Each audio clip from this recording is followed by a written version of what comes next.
Bonsoir à toutes et à tous, bienvenue dans le journal IEJ pour une nouvelle émission de cette quinzaine du Festival de Cannes. Tout de suite, voici les titres de ce mardi 14 mai.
Bonsoir à toutes et à tous, bienvenue dans le journal IEJ pour une nouvelle émission de cette quinzaine du Festival de Cannes. Tout de suite, voici les titres de ce mardi 14 mai. La température est parfaite. Ce soir à Cannes, je vous le promets, ça tombe bien parce que ça y est, enfin la grande cérémonie d'ouverture va débuter d'ici quelques instants. On retrouvera Ilyes Receveur au pied des marches. C'est une légende du cinéma français. Alain Delon recevra lors de cette 72e édition une palme d'or d'honneur. Retour sur son immense carrière avec Alexandra Birbaader. Et puis à la fin de ce journal, nous aurons le plaisir de recevoir l'artiste Hall qui réalise chaque année depuis maintenant 12 ans le portrait des présidents du jury. Il répondra à toutes nos questions. Je vous le disais au début de ce sommaire, ça y est, le coup d'envoi de cette 72e édition est enfin lancé. Au pied des marches, on retrouve notre reporter Ilyes Receveur. Tout à fait Nicolas, j'ai la chance d'être à proximité des fameuses 24 marches et du prestigieux tapis rouge que fouleront dans quelques instants toutes les grandes stars attendues aujourd'hui à Cannes. Tout à l'heure, c'est l'équipe du film de Jim Jarmusch, The Dead Don't Die, qui ouvrira cette 72e édition. Un film à mi-chemin entre épouvante et humour, avec, d'après nos confrères de Nice Matin, un casting à réveiller les morts. Entre autres, Iggy Pop, Selena Gomez ou encore Bill Murray. Et puis, bonne nouvelle pour les cinéphiles, puisque pour la première fois depuis la création du festival, un accord a été trouvé entre Canal+, le CNC et la Fédération nationale du cinéma français. La cérémonie d'ouverture, présentée par Édouard Baird, ainsi que le premier film de cette édition 2019, seront projetés en direct dans 550 salles de cinéma partout en France. Alors, bon film. Ilyes Receveur, vous en parlez juste à l'instant. Le film The Dead Don't Die de Jim Jarmusch ouvrira cette 72e édition du Festival de Cannes. Extrait.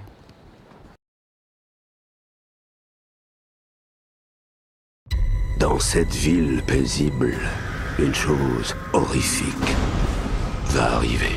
Excusez-moi, c'est fermé.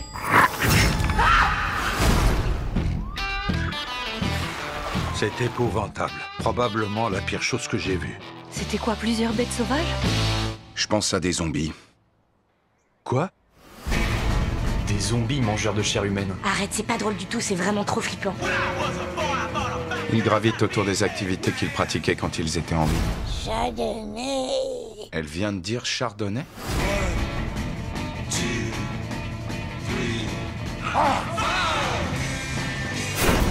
J'ai une certaine confiance en mes capacités à me défendre contre les morts vivants.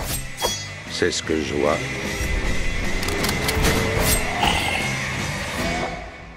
Excusez-moi. C'était un beau geste technique. T'as dû être un bon joueur de baseball. J'ai joué en Ligue mineure. Après Woody Allen ou Jane Fonda, c'est au tour d'Alain Delon de recevoir sa palme d'or d'honneur durant cette 72e édition.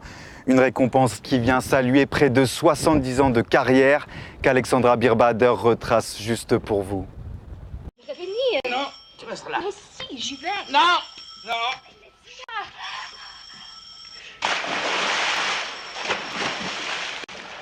Figure du cinéma français, Alain Delon est le 9e artiste à être récompensé par la Palme d'Or d'honneur. Avec plus de 80 films à son actif, il est considéré comme une légende du cinéma.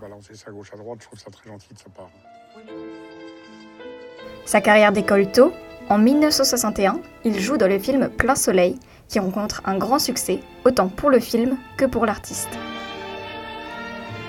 2 ans après, il joue dans Le Guépard de Luchino Visconti. Séduisant, intelligent, audacieux. Ce film obtiendra la Palme d'Or au Festival de Cannes. Des grands chefs-d'œuvre qui font... Quelques années plus tard, il fait la rencontre d'une autre vedette du cinéma. Il donne la réplique à Jean-Paul Belmondo dans Borsalino en 1974. Dis donc, je peux te poser une question indiscrète? Quel genre? Ça te dirait de gagner de l'argent rapidement et facilement? Faut voir. Son travail d'acteur sera finalement récompensé quelques années plus tard avec le film Notre Histoire. C'est l'histoire d'un mec qui se fait draguer par une fille et qui s'accroche à la fille. Il la lâche plus. C'est amusant, non? Il recevra le César du meilleur acteur grâce à son interprétation d'un garagiste alcoolique. Vexé de n'avoir jamais eu de récompense, l'acteur a longtemps boudé Cannes. Cette année, Alain Delon revient pour enfin recevoir un prix. L'occasion peut-être de se réconcilier avec le festival. Une récompense qui fait d'ores et déjà polémique puisqu'une pétition recueillant déjà plus de 18 000 signateurs a été lancée pour dénoncer des propos de l'acteur jugé homophobe et misogyne. De son côté, Thierry Frémaux, délégué général du Festival de Cannes, a réagi à cette contestation en s'insurgeant, je cite, d'une police politique.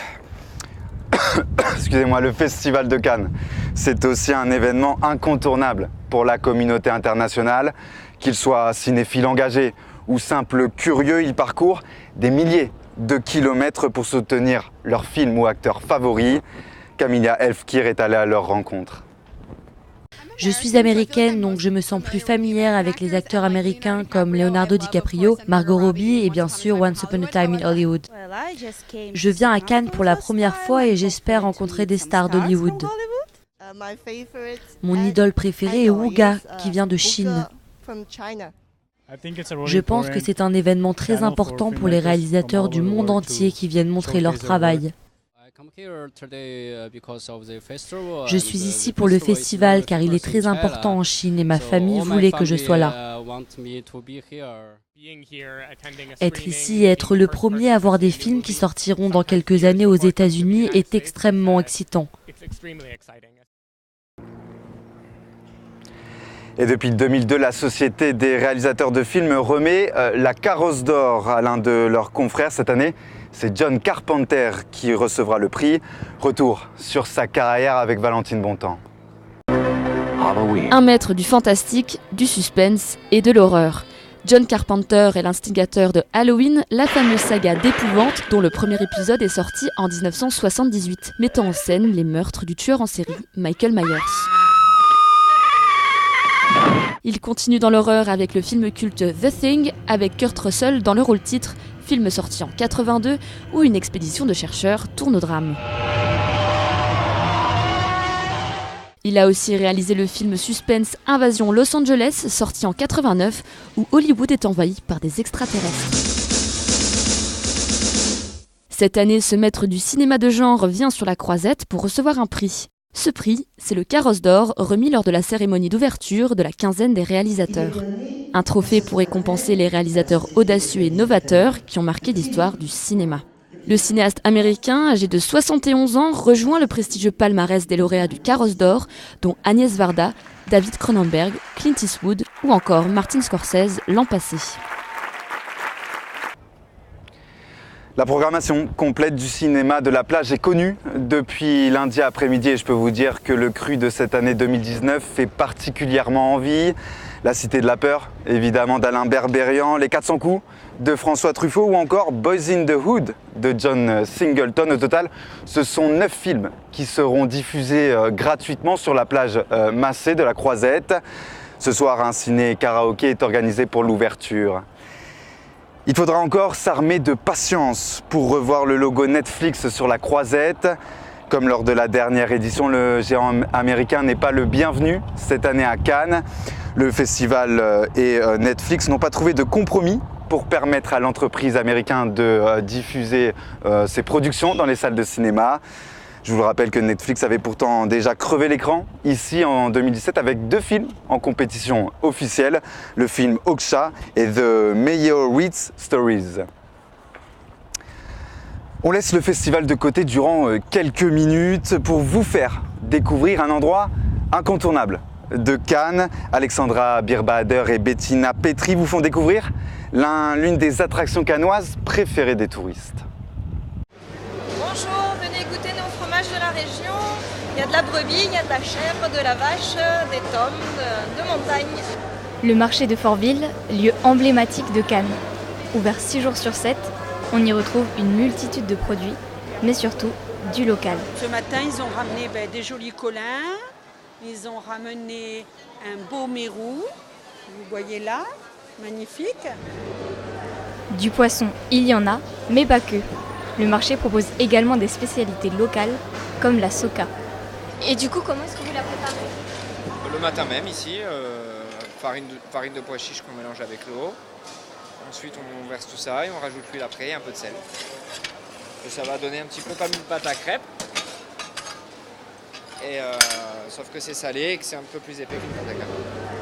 Le marché est un lieu bien connu des Cannois, mais ces derniers désertent lors du festival, au grand regret des producteurs. Disons que le festival, les locaux descendent de moins parce qu'ils pensent que tout est saturé et ça nous enlève un petit peu de clientèle. Des propos qui ne plaisent pas au maire de Cannes, il dément fortement la baisse de fréquentation des commerces. J'ai eu des commerces à Cannes pendant de nombreuses années, j'ai 50 ans. Ça fait, depuis que j'ai l'âge de raison, j'entends dire que le festival c'est pas comme avant. Je crois qu'il y a un grand mythe de l'âge d'or. Si le festival n'avait pas lieu, on verrait s'il y a moins d'activité. Enfin, c'est tellement... Il n'y a rien à dire à ça. Voilà. Il est évident que lorsqu'il y a 200 000 personnes supplémentaires dans la ville, il y a plus de consommation. En attendant, le marché de Fortville continue de faire des ravis, qui n'en perdent pas une miette. On a l'immense plaisir de retrouver avec nous Olivier Damin, plus connu sous le nom d'artiste peintre Hall. Olivier Damin, bonsoir. Bonsoir. Merci infiniment d'être avec nous ce soir. Pour nos téléspectateurs, vous êtes l'un des artistes les plus reconnus de la région cannoise et pourtant, vous êtes né à Narbonne, où vous avez grandi. Dites-nous un peu comment vous êtes retrouvé au bord de la Croisette. Alors, au bord de la Croisette, c'est puis lors d'un retour des États-Unis où je suis rentré en Europe, où j'ai rencontré ma compagne avec qui nous avons eu un enfant qui a 12 ans aujourd'hui. Donc, et comme elle résidait à Cannes, ça a été la raison de ma venue à Cannes.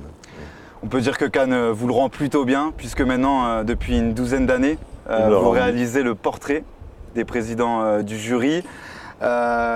Olivier Damin, est-ce qu'on peut parler de consécration ? Non, pas du tout. Non. Je fais partie d'un des honneurs que la ville de Cannes me rend et j'essaye d'être à la hauteur de cela. Vous le voyez à l'antenne, chers téléspectateurs, des images de signé Christelle Reviaco du tant attendu portrait cette année. C'est le réalisateur mexicain Alejandro González Iñárritu. Ça représente combien d'heures de travail ? Alors, suivant les portraits, suivant la grandeur du portrait, ce tableau est assez grand puisqu'il fait 1m60 par 1m10.